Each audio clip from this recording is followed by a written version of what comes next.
ladies, please be seated. And now,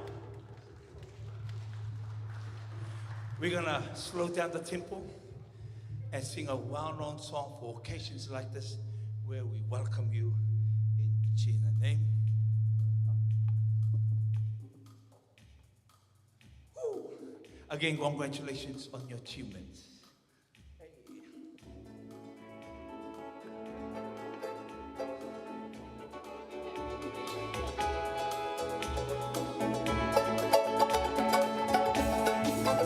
Ta-la-la, ta-la-la, ta-la-la, ta-la-la, ta-la-la, ta-la-la. Chimanu oata o-i-o-e Tapeka ia he te matangi Hangi hangi ne te iti o te rā Warere mai ho-i-o-e Narunga i tōku horaanga Korerai e mo i aku Te manuiti o ata Te mi'i nei o ia koe Te maara arni o ki te po e te a E tai Hoi mata no oku Ia tangi tōku reo No te otu o te inangaro E ara taku ara Hara no tōku here ia koe Te mamai ne tōku akau No tō e kino i aku Haere ma Ki roto i ta kurima Te manu Hoata He ara taku ara Hara no tōku here ia koe Te mamai ne tōku ngaka No tō e kino i aku Haere ma Ki roto i ta kurima Te manu Hoata Te manu Hoata Te manu Hoata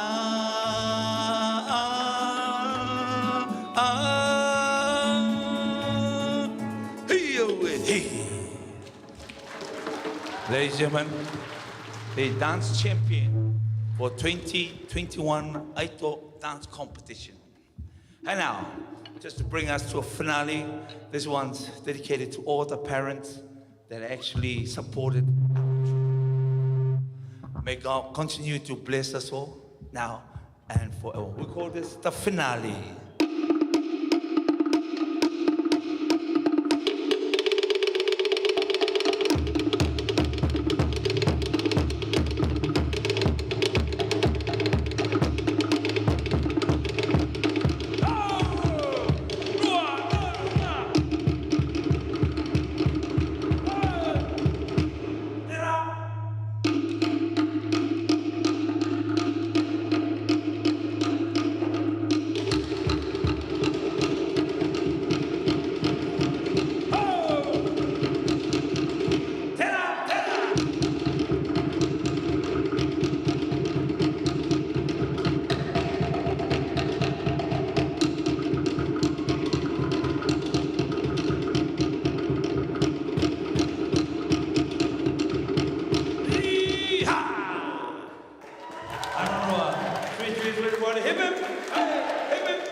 Tala for Lava. Is this on? No. Tala for Lava. Can you guys hear me? You're probably not as nervous as I am, though. Before we start, we've just got a quick tribute to pay towards one of our loved ones at Te Tarita Whenua and our Pacifica Network that had passed away recently. So it's a small tribute to Paul Beetham, who we dearly loved and we miss, who passed away last week. Paul was a pioneer and a pillar for the Pacifica Network at DIA. Well-loved man, a joker in his own right. And he was a massive part of some of the success and some of the work that was being done in the community operations space at Te Tarita Whenua. So we miss you, Paul. Manuia love lo malanga, and this is a small tribute to him.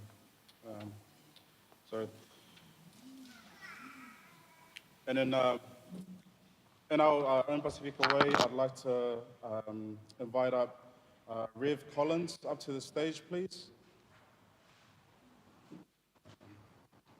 So Rev will just lead us in prayer before we get through the rest of our program.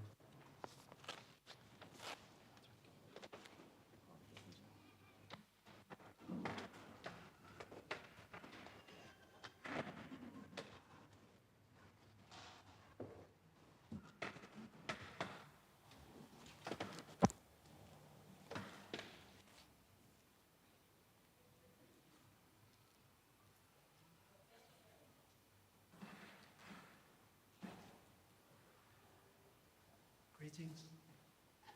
Patalo fatu le paia mal mamalu wa ofia le yaso. Michael Collins lo moa. Ya, o te mai le no festo in Samoa.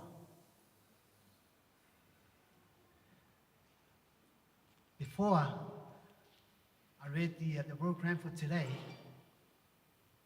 my daughter said to me, "Please, Dad, not very long. Not very long." I said, "Okay, it all depends on my tummy. It all depends." But now my tummy feels like, he knows it's lunchtime, so it's going to be a quick one. But I know I was told just to say a prayer for today. But as we all know that we are travelers, we are navigators, we are alien to this country, New Zealand. And there's one thing I would like to encourage all of us before I say the prayer. I can remember what Moses is in the Deuteronomy, what God said to Moses. Tell my people, there's the promised land that I promised Abraham, Isaac, and Jacob. I know what's going to happen when they get there, but tell them to remember yesterday. To remember yesterday. Moses knew it very well because the enemy of abundantness is forgetfulness. And that happens to all of us. Once we feel comfortable, we forget about yesterday. We forget about who helped us to get here today. And it's very, very important. Now of course, life is not easy for us. But you've got to remember, especially the graduates today, remember yesterday. Remember our families back home. Remember your identity. I know for a fact that my generation is just fading away, and we don't have much time. But our identity is not the wealth that we get. No. It's not the cars, not the houses that we get, but it's your language. Wherever you go, you must teach your children our language. That's our identity. And I hope that what's going to happen today, all the achievements that you have, guys, that you have achieved this today, May God bless you guys. And may God bless everyone that is here today. Si o tātou te talo. I o walo mātou atua. Le mawhai no mātou o loa e whaangaloina oe. E au lava no mātou wala au atu I ati oe a wā oe e te tui matangi olo. E te whesoasoani ma e taitai a te I mātou I ala uma mātou te uia. Mātou wala au ati a te oero mātou ta mā. Aua e te tu au noina I mātou whamulimuli. Dear God, our Heavenly Father, you are the Redeemer and the Sustainer of all living things. We give thanks to you, our Lord and our Savior Jesus Christ, as we conduct our day. You are forever in our hearts and thoughts. We ask for your love, guidance, and protection in everything we do today. Make this day a rememberable day, and not only for the graduates, but for the parents and families and friends that are gathered here today. In your name we pray. Amen.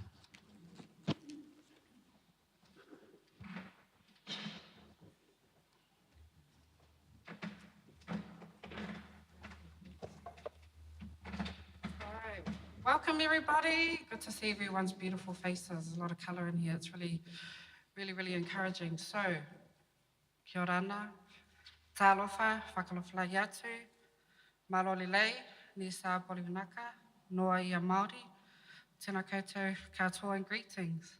So, I'm going to introduce myself. So, my name is Ashley Kite, or Kite, and I'm one of your fabulous MCs for the day.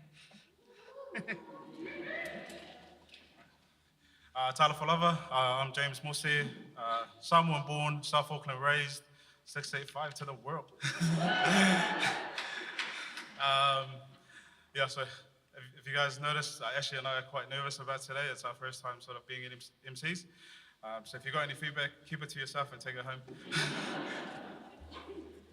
All right. So we're just going to start with some house rules, housekeeping. Okay, so if there's an evacuation, you find a door, see it, run, okay? Get outside, get to the car park, and grab anyone else that you see might be needing a hand. Smoking is outside, and please just be mindful of like your rubbish and stuff like that when you're outside. Yeah, that's housekeeping. So we just want to also acknowledge everyone that's here today. I'm sure our graduates sitting here are really nervous, but really happy that you guys, each and every one of you are here to support them in their big day today. So it's really nice to see everyone's faces here. We also want to acknowledge Reverend Michael Collins and his wife Marlo. Also Reverend Paura Teokura and his wife Mary. You can put your hands up if you want. And also the presence of our Deputy Chief Executive for Service Delivery and Operations and sponsor of this beautiful event, Avea. It's Maria Robertson. Put your hand up. And just some apologies from our Chief Executive, Paul, who unfortunately, just to a sudden change in schedule, he couldn't make it today. But that's all good. I'm sure he's streaming it on YouTube somewhere. All right. James, your turn. We also want to acknowledge some different partnerships, government agencies or government organizations, community organizations that are in attendance here today. So we'll start with the Ministry of Justice. If anyone's here from Ministry of Justice, they must still be sleeping from the parade last night. All right. Department of Corrections, Ministry of Social Development, Ministry of Health, Oranga Tamariki, Ministry for Pacific Peoples, New Zealand Police, Public Service Commission, the Cause Collective, the Tertiary Commission, New Zealand Transport Agency, and PSA Pacifica. We also just want to acknowledge Associate Professor and Pro Vice Chancellor Pacific, Dr. Jemima Tiatia from the University of Auckland, who will join us later in the afternoon as our guest speaker as well. So, and lastly, just want to acknowledge those that are joining us virtually from around the Motu or hopefully overseas as well, just on YouTube. All right. So welcome. Hope you enjoy your day with us and celebrating what is sure to be a great day, celebrating some massive successes and achievements. All right, so I'm just going to give you a bit of a background about Avea. So under the leadership of Lynette Searle and Ofena Manuel Barbarich, an idea to provide a platform for upcoming leaders within our department was created. Avea is the IA's Pacific Leadership Program and is delivered over a 6-month period. The pilot program launched in 2020, I should say, and there was 5 people across the department that took part in the program. Avea has since had 3 intakes and have seen each intake complete and graduate from this program. We have had 40 plus Pacifica, including the current group graduating today, complete the program. So history from indigenous cultures around the world has shown that the way to a better future is to follow in the path of our ancestors. So the framework is based on Pacific canoe construction and navigation, and it's comprised of 5 components, each representing an element considered essential to successful Pacific leadership. So you'll see some of the waka that is on your tables as well. So the first component is the pai akea or pai ama, which is the how. And this was to do with identity. So participants recognize the importance and value of knowing their lineage or their whakapapa or akapapa. The second component is the yato or the crossbeams, which is about well-being. So participants had to identify key relationships or recognize their own strengths and will have strategies and tools to lead a healthy and well-balanced life. The third one is the tira auaro or uaua, which is the mast or the lashings on the waka. And this was centered around inner strength, outward confidence. So participants got to recognize their own potential, their own leadership style, and know how to apply it in both their personal and work contexts. Participants got to describe how their values and cultural practices and protocols can influence leadership behavior. And then the second to last one is the ie, which is the sail. So the cohort had to have an understanding of Pacific people's context and Aotearoa, and the cultural diversity and richness of the histories, and understand DIA's role in the wider public sector. And finally, the last component of the waka was the hoi, which is the steering paddle. This was around for the cohort to map their own journeys. They had to be able to create and implement a plan to achieve a career or a personal goal. So for the first time ever, Avea has been delivered here in Auckland. As we've become more open to movement around New Zealand, we thought Auckland, having the biggest percentage of Pacifica people, would be great to have it here. Cohort 3 has been in an awesome journey and new challenges for the team, as it was for a first time we had delivered the program here in Auckland. It was a great experience watching the cohort members grow from strength to strength and finally leading up to today. Each cohort member came with a different goal and mindset, but they have built a solid unit through completing modules and have found the experiencing to be eye-opening for them. A small insight to the cohort and their journey around this time featuring Albert Rasmussen and a testimonial on his journey throughout Avea. The filming was done by Squeezy or Kanan and Taylor, who have provided media services throughout the whole course.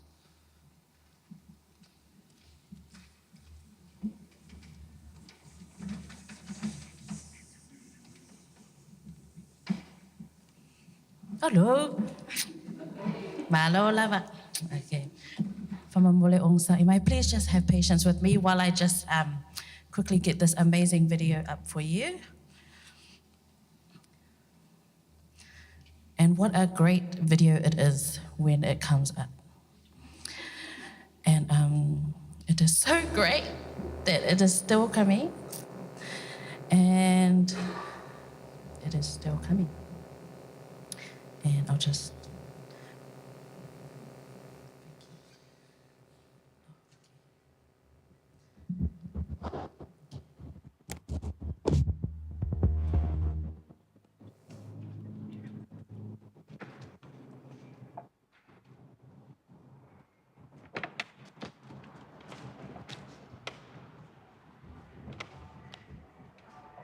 just, while we wait for Darius to sort that out, we'll do a quick, I guess, energize us for the thing. I think you guys have been sitting down for you've been waiting for a while. So this one is pretty simple. What I'm going to do is I'm just going to toss a coin. And we have heads and tails. So what I need anyone to do is you can all get up out of your seats, please.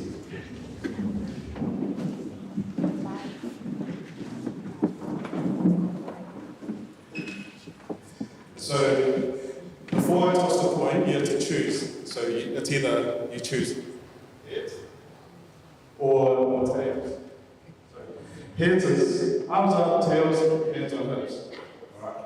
The way we're going to do it is we should slowly eliminate people that have chosen the wrong one. First one. Tails. So everyone that picked heads, please sit down.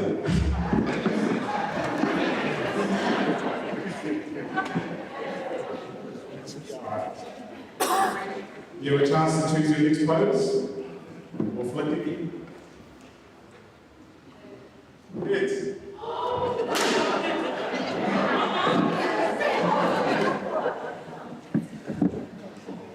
Everyone ready for the next pose? Tails. Can you please put your hands up if you're still standing? Can we get all the guys standing to come in front of me?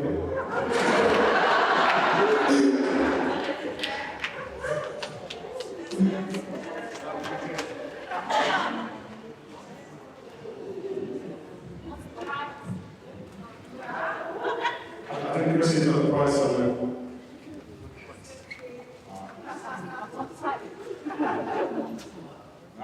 Teresa, yeah. You have 2 seconds to pick your place. Heads.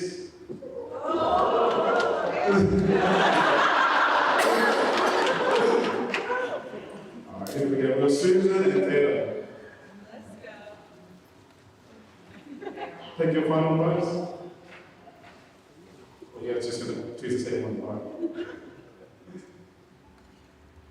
Tails.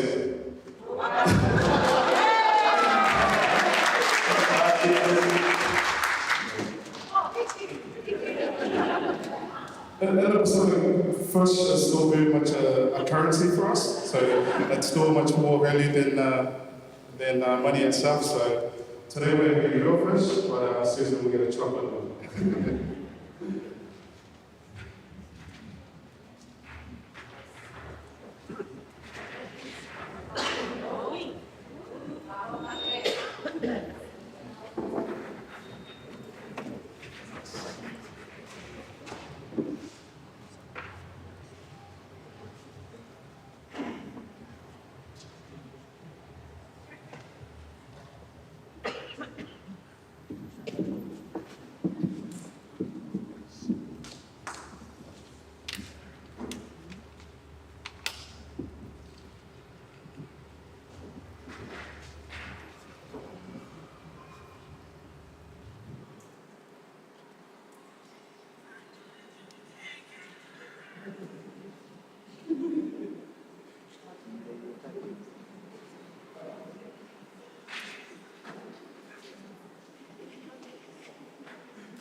We want to play entertainment.